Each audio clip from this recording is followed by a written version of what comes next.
As the coronavirus vaccine continues to roll out, families with high-risk health conditions are wondering when it will be their turn. Some are asking state leaders to move vulnerable adults into a higher priority group. Kate Raditz has more on the push to get people with Down syndrome vaccinated sooner.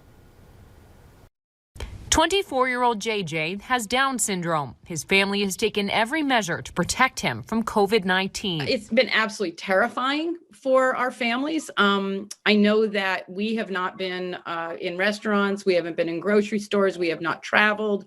We have been on a deep lockdown. Researchers found that individuals with Down syndrome were almost 5 times more likely to be hospitalized from COVID and 10 times higher risk for death from the disease. Researchers suspect immune abnormalities along with 3 copies of chromosome 21 rather than the usual 2, making people with Down syndrome more vulnerable to severe COVID-19. A spokesperson for the Minnesota Department of Health told WCCO the state will follow CDC guidelines, putting the state's Down syndrome adult population in 1C unless they are in a congregate care setting, which is in the 1A Tier 3 phase. Now, being behind 2.4 million people doesn't really seem like a prioritization at all, especially when there's only 3.6 million adults in Minnesota. There's now a petition online calling for Minnesotans with Down syndrome to be moved to the front of phase 1B, saying that roughly 80% of Minnesota's population of people with Down syndrome live with family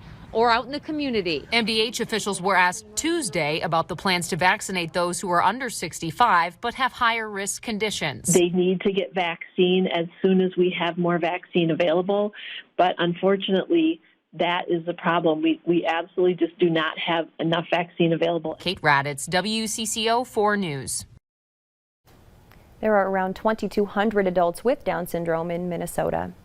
1 in 5 non-smoking adults in the U.S. are exposed to secondhand smoke. That's according to a new CDC study. It showed 21% of non-smoking adults were exposed to secondhand smoke between 2015 and 2018. That's down from 28% in 2009. Younger adults, African Americans, and those with less education and income had the highest exposure. A new study suggests eating too many refined grains like white rice, bread, and flour could increase the risk of heart disease and death. Researchers in Canada tracked more than 130,000 healthy adults in 21 countries for nearly a decade. They found people who consumed 7 or more servings of refined grains a day were 33% more likely to have a heart attack or stroke. They were also 27% more likely to die within the study period.